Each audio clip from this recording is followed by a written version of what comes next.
बिस्मिल्लाहिर्रहमानिर्रहीम। अस्सलाम वालेकुम students, my name is Abdurrahman and I am teaching you biology. Students, इस सेशन में हम कंटिन्यू करने जा रहे हैं structure of nephron. Previous sessions में हम ये पढ़ के आ चुके हैं यूरिनरी सिस्टम और किडनीज वगैरह के फंक्शनल यूनिट्स हैं, तो ये खुद किस किस कंपोनेंट पर मुश्तमिल हैं इसकी डिटेल्स बोर्ड पे देखते हैं।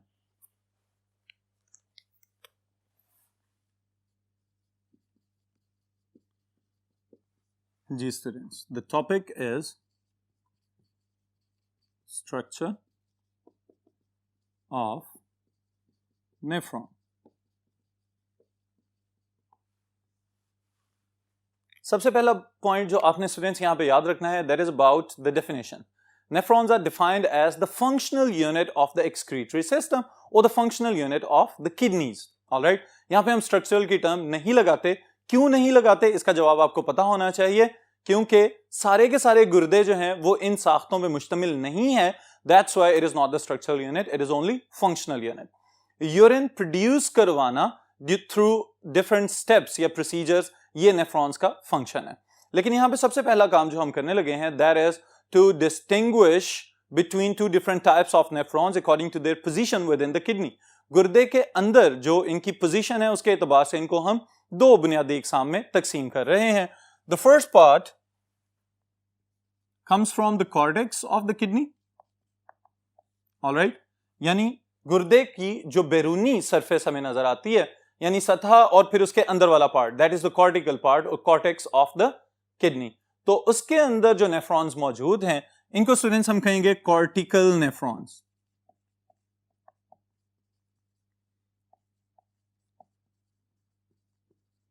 ऑलराइट, कॉर्टिकल नेफ्रॉन्स कौन से नेफ्रॉन्स हैं? जो गुर्दे के कॉर्टेक्स वाले पार्ट में पाए जाते हैं। और यहां पे एमसीक्यूज के लिए एक इंपॉर्टेंट बात याद रखिएगा, approximately 85% of nephrons present within the kidneys, they are the cortical nephrons. All right? यानी गुर्दे के अंदर जो कुल तादाद नेफ्रॉन्स की पाई जा रही है उसमें से जो 85% नेफ्रॉन्स हैं वो कॉर्टिकल नेफ्रॉन्स होते हैं अप्रोक्सीमेटली। ऑलराइट, फिर इसके साथ जो पॉइंट स्टूडेंट्स आपने याद रखना है, that is about the second type. और सेकंड टाइप कौन सी है? मेड्यूला और कॉर्टेक्स के बॉर्डर के ऊपर जो नेफ्रॉन्स पाए जाते हैं, they are known as juxtamedullary nephrons.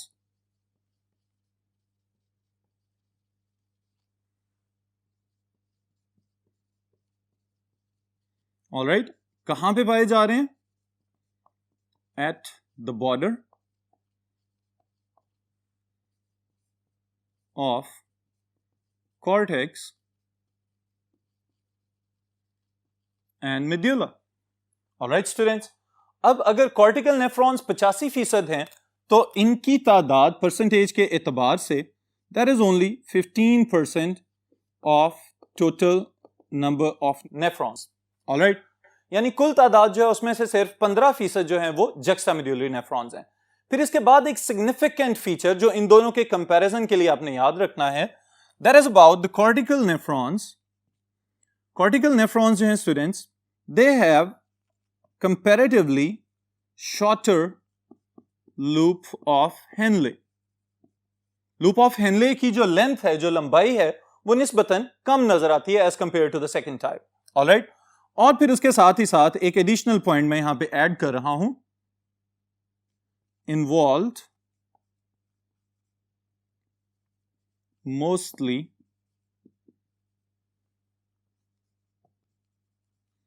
in dilute urine production in fairly abundant supply of water. यानी कॉर्टिकल नेफ्रॉन्स जो हैं, एक तो उनका लूप छोटा है, दूसरे नंबर पे डाइल्यूट यूरिन प्रोडक्शन में हेल्पफुल है। दूसरी तरफ अगर हम देखें जक्स्टामेड्यूलरी नेफ्रॉन्स को, तो they have some different features. वो क्या नजर आ रहा है हमें यहां पे? इसके लिए आपकी बुक की स्टेटमेंट में यहां पे लिख रहा हूं, instrumental for concentrated urine production. Alright, यानी कि कंसंट्रेटेड यूरिन प्रोड्यूस कर रहे हैं और उसके साथ ही साथ इसकी वजह ये भी हम यहां पे लिख लेते हैं। पहली चीज वेजा रेक्टम, ऑलराइट, और दूसरी चीज longer loop of Henley. Alright students, तो ये हमने डिस्टिंग्विश किया है यहां तक दो मुख्तलिफ इकसाम के नेफ्रॉन्स को, एक वो जो सेफ कॉर्टिकल नेफ्रॉन्स कहलाते हैं और दूसरे वो जो कॉर्टेक्स और मेडुला के बॉर्डर पे मौजूद हैं, but the loop is super long, तो इस वजह से वो डिसेंड करता चला जाता है into the medullary part and it is specialised for production of concentrated urine. यानी अगर पानी की कमी भी हो रही है और बॉडी ने पानी को रिटेन भी करके रखना है, तो उस सूरत में भी क्या होगा, juxtamedullary nephrons they will help the body for their homeostatic function. Alright students, तो ये हो गए दो मुख्तलिफ नेफ्रॉन्स।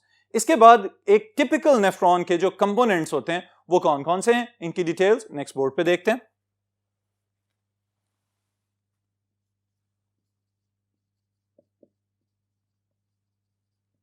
कंपोनेंट्स ऑफ नेफ्रॉन, यानी कि कोई भी नेफ्रॉन किन किन चीजों पे और किन किन पार्ट्स पे मुश्तमिल है। उसके लिए स्टूडेंट्स, अगर तो ये सवाल आ जाए right a note on structure of nephron, तो पहले आप कोशिश कीजिएगा कि एनलिस्ट कर लें और फिर उसके बाद इसको डिटेल से लिखना स्टार्ट कर दें। ऑलराइट, अगर पूरा नोट आ जाता है नेफ्रॉन के ऊपर तो फिर आप स्ट्रक्चर को स्ट्रेट अवे एक्सप्लेन करना शुरू करेंगे और फिर फंक्शंस को साथ लिख देंगे। ऑलराइट, यानी अगर खाली स्ट्रक्चर पूछा जाए तो सिर्फ एनलिस्ट करें और फिर उसके बाद इसकी डिटेल्स लिखें। क्या सीक्वेंस बनाएंगे ये मैं यहां पे लिख रहा हूं आपके लिए। सबसे पहली चीज, nephron is functional unit of kidney, all right। फिर जो पॉइंट अभी हमने पढ़ा था,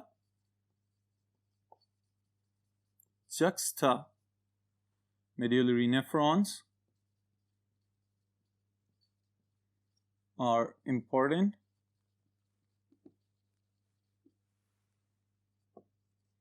in concentrated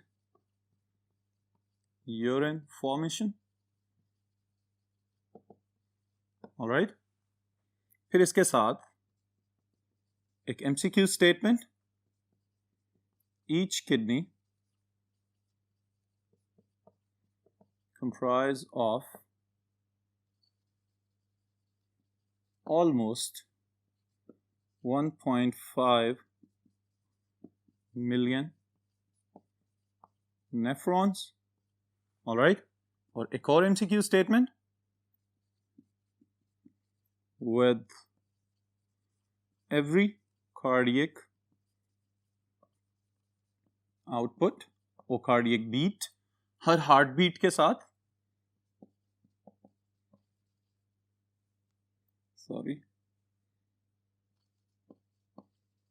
kidneys receive 20% of blood volume। Alright students, ये सारी इंपॉर्टेंट इंफॉर्मेशन है जो मैंने यहां पे लिखी है आपके लिए। सबसे पहला पॉइंट मैंने यहां पे क्या लिखा है कि नेफ्रॉन जो है it is the functional unit, alright. फिर उसके बाद दूसरी चीज ये लिखी है कि जुक्स्टामेडुलरी नेफ्रॉन्स कंसंट्रेटेड यूरिन प्रोड्यूस करने के लिए इंपॉर्टेंट है। यहां पे अगर आप एडिशनली एक इंफॉर्मेशन ऐड करना चाहें तो the colour of the urine tells us about very important thing, the amount of water inside the body, alright. अगर आप बहुत ज्यादा पानी का इनटेक कर रहे हैं तो आपको जो यूरिन का कलर है वो बहुत ही ज्यादा लाइट कलर का नजर आएगा, ऑलराइट। लेकिन अगर आप ये सोच लें कि पानी का इनटेक कम होता जा रहा है बॉडी के अंदर, तो आप इसको किस तरह से चेक कर सकते हैं, the colour of the urine it will turn bright yellow, alright. वो बहुत ही ज्यादा पीला नजर आना शुरू हो जाता है। तो इसका मतलब यह है कि बॉडी जो है वो वाटर रिटेंशन की तरफ गई हुई है, होम्योस्टैटिकली इसको रेगुलेट करने की कोशिश कर रही है, ऑलराइट। फिर उसके बाद लास्ट पॉइंट यहां पे जो मैंने लिखा है स्टूडेंट्स, दैट इज अबाउट कि कितना ब्लड जो है 20% of the blood with every cardiac output आपके किडनीज में जाता है फिल्टर होने के लिए, और यहीं से हमारे कंपोनेंट्स की डिटेल स्टार्ट होगी। What brings the blood towards the kidneys, इसका जवाब तो आपको आना चाहिए। कौन से ऐसे ब्लड वेसल्स हैं जो ब्लड को लेके आते हैं सबसे पहले किडनी की तरफ? They are the renal arteries. Alright students, renal arteries फिर डिवाइड होना शुरू हो जाते हैं फर्दर छोटी छोटी ब्रांचेस में और डायमीटर रिड्यूस होना शुरू हो जाता है। तो यहां पे एक स्ट्रक्चर बनता है that is known as glomerulus, इसको याद रखिएगा।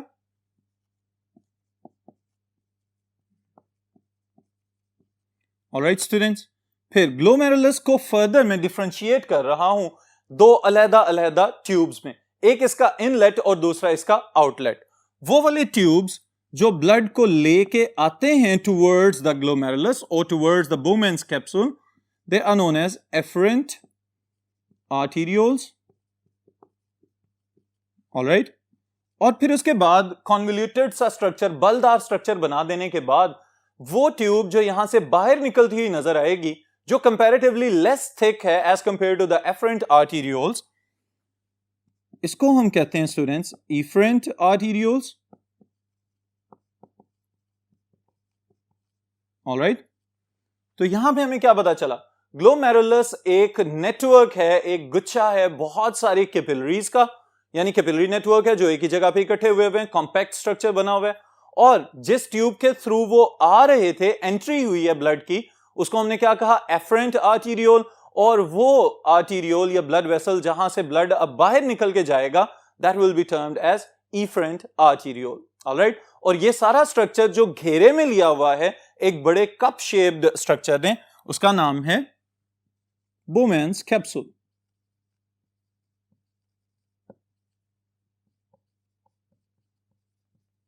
ऑलराइट स्टूडेंट्स, फिर बोमेन्स कैप्सूल और ग्लोमेरुलस अगर इनको कंबाइन कर दिया जाए तो एक इंपॉर्टेंट एमसीक्यू स्टेटमेंट बनती है, और वो क्या है, glomerulus plus the Bowman's capsule, this is also known as renal corpuscle. Alright students, MCQs में पूछा जा सकता है कि रीनल कॉर्पसल क्या चीज है, तो इसका जवाब याद रखिएगा, glomerulus plus the Bowman's capsule. फिर इसके बाद आपने यहां से आगे बोमेन कैप्सूल की ट्यूब की तरतीब याद रखनी है स्टूडेंट्स, और वो क्या है, the Bowman capsule it extends into a convoluted part of the tubule, और इस ट्यूब्यूल का नाम हमने रखा हुआ है प्रॉक्सिमल कन्वोल्यूटेड ट्यूब्यूल। जी स्टूडेंट्स, अब ये भी बात याद रखने वाली है, प्रॉक्सिमल का मतलब करीब वाला, किसके करीब वाला, बोमेन्स कैप्सूल के जो नियर है, जो उसके करीब है। ये जो बलदार नाली यहां पे बनती है, इसका नाम हमने रख दिया पीसीटी या proximal convoluted tubule. Proximal convoluted tubule is very important for reabsorption. Alright, वो फिल्ट्रेशन का अमल जो ग्लोमेरुलस के अंदर और फिर उसके बाद बोमेन्स कैप्सूल के अंदर फिल्ट्रेट एब्जॉर्ब किया गया, उसकी एब्जॉर्प्शन के बाद जितनी चीजें दोबारा ब्लड में जानी है उसमें से maximum proportion proximal convoluted tubule reabsorb कर लेता है। ऑलराइट, तो इसका मतलब इसकी इंपॉर्टेंस किस लिहाज से है, रीएब्जॉर्प्शन के पॉइंट ऑफ व्यू से। The proximal convoluted tubule continues into a loop like structure, जिसको हम कहते हैं लूप ऑफ हेनले। ऑलराइट, और अगर हम जक्सामेड्यूलरी नेफ्रॉन की बात कर रहे हैं तो इसका मतलब यह है कि ये लूप ज्यादा लंबी होगी as compare to the cortical nephron. Alright, फिर लूप ऑफ हेनले को फर्दर हम डिवाइड करते हैं दो पार्ट्स में। वो हिस्सा जो नीचे की जानिब जा रहा है that is known as descending loop. Alright, फिर उसके बाद यू टर्न लेता हुआ वापस आता है, तो इसको हम कहते हैं असेंडिंग लूप। असेंडिंग लूप का कुछ हिस्सा तो थिन है, लेकिन ऊपर जाते हुए कुछ हिस्सा और ज्यादा ब्रॉड और थिक होता हुआ नजर आता है, जिसकी वजह से इसका नाम thick part of the ascending loop रख दिया गया है, जिसकी वजह से समटाइम्स इसको थिक लूप भी कह दिया जाता है। तो इस वजह से अगर थिक लूप की बात आ जाए तो समझ जाइएगा कि असेंडिंग लूप की बात हो रही है। ऑलराइट स्टूडेंट्स, फिर उसके बाद ascending loop further continues and it ends up with the collecting tubule. Collecting tubule किस चीज को कलेक्ट कर रही है, वो सारी चीजें जिनकी बॉडी को जरूरत थी वो रीअब्सॉर्ब की जा चुकी होंगी इस पूरे ट्यूबुलर सिस्टम में से, और अल्टीमेटली वो हिस्सा जिसको अब हम यूरिन का नाम देंगे वो कलेक्टिंग ट्यूब्यूल में एंटर होगा, और एंटर होने के बाद फर्दर उसको किडनी के दूसरे पार्ट्स के हवाले कर दिया जाएगा, और किडनीज के ट्यूबुलर सिस्टम में से होता हुआ वो पेल्विस और फिर उसके बाद यूरेटर्स और ब्लैडर में चला जाएगा। अब यहां पे स्टूडेंट्स याद रखने वाली बात यह है कि क्या कलेक्टिंग डक्ट यानी कलेक्टिंग ट्यूब्यूल जो हमें नजर आ रहा है, क्या वो सिर्फ एक नेफ्रॉन के लिए एक ही ट्यूब होगी? नो, कलेक्टिंग ट्यूब्यूल्स बहुत सारे नेफ्रॉन से एक ही वक्त में कनेक्टेड हैं और बहुत सारे नेफ्रॉन्स एक ही वक्त में यूरिन इसके अंदर पोर या इंसर्ट करते चले जा रहे हैं और वो लिक्विड फिर फर्दर ट्रेवल करता हुआ किडनी में चला जाता है जहां से उसको बाहर फेंक दिया जाएगा। ऑलराइट, यानी किडनी के उस पार्ट में चला जाता है जहां पे यूरिन को कलेक्ट किया जाएगा, that is known as pelvis. Alright, फिर उसके बाद वही रूट जो हम पहले पढ़ चुके हैं यूरिनरी सिस्टम में, इसको मैं यहां पे लिख भी देता हूं। कलेक्टिंग ट्यूब्यूल्स में से होता हुआ it will further go to tubular system of kidney, all right, और उसके बाद pelvis, pelvis से ureter, ureter से bladder,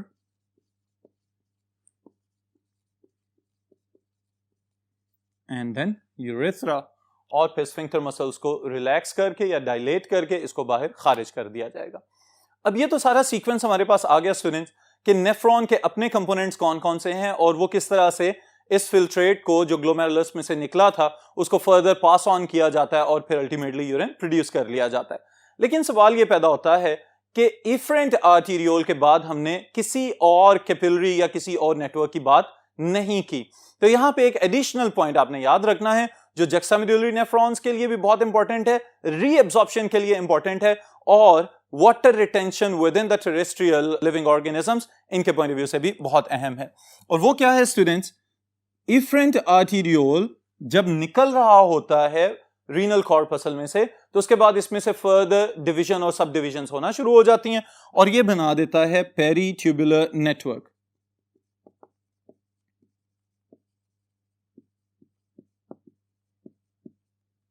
ऑलराइट, पेरीट्यूबुलर इसको कह रहे हैं, इसका मतलब ये है कि जो नेफ्रॉन इटसेल्फ है ये एक ट्यूबुलर स्ट्रक्चर है और इसके इर्द गिर्द जो बहुत ज्यादा गुंजल पड़े हुए नजर आते हैं आपको, जो बहुत ज्यादा उलझनों की फॉर्म में आपको एक कैपिलरी बेड नजर आ रहा है, that is known as the peritubular network. और यही पेरीट्यूबुलर नेटवर्क जब loop of Henle specially within the juxtamedullary nephrons जब उसको कवर करता है तो हम एक स्पेसिफिक नाम इसका रख देते हैं, that is known as vasa recta. Alright, vasa recta का लफ्जी मतलब है स्ट्रेट वेसल। ऑलराइट, और इसकी स्पेशलिटी क्या है स्टूडेंट्स ये भी याद रखिएगा कि आमतौर पे वो कैपिलरीज जो ग्लोमेरुलस के अंदर हैं वो हाई प्रेशर कैपिलरीज कहलाती हैं, जबकि ये क्या कहलाती हैं, these are known as low pressure capillaries और they are very important in production of concentrated urine.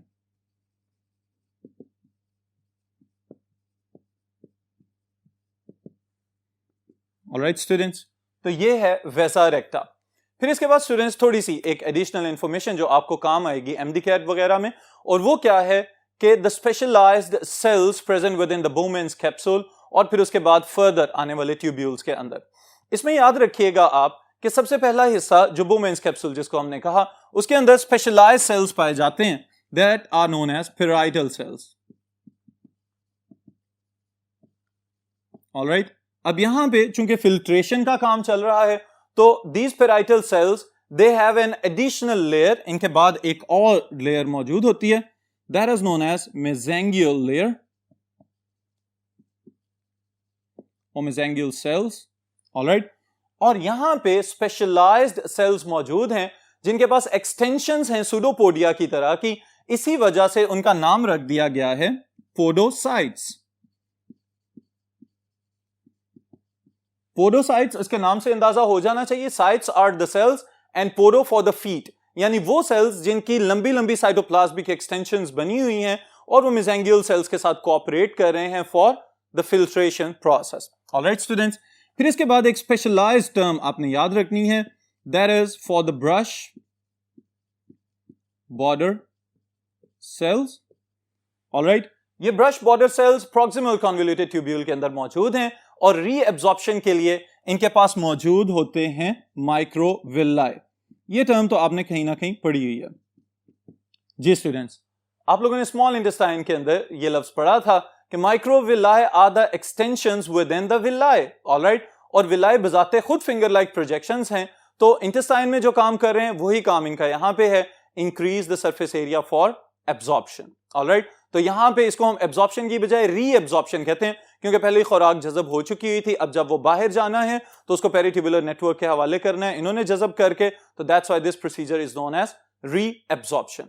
तो री एब्जॉर्प्शन के एतबार से the brush border cells they are numerous within the proximal convolutive tubule, distal convolutive tubule के अंदर भी होते हैं, लेकिन वहां पे इनके माइक्रोविलाई की तादाद निस्बतन कम होती है। ऑलराइट स्टूडेंट्स, तो ये है वो सारी इंफॉर्मेशन जो आपको चाहिए स्ट्रक्चर ऑफ नेफ्रॉन याद रखने के लिए एफएससी के एग्जाम के लिए। ऑलराइट, तो नेक्स्ट सेशन में नेक्स्ट टॉपिक के साथ इंशाल्लाह फिर मुलाकात होगी।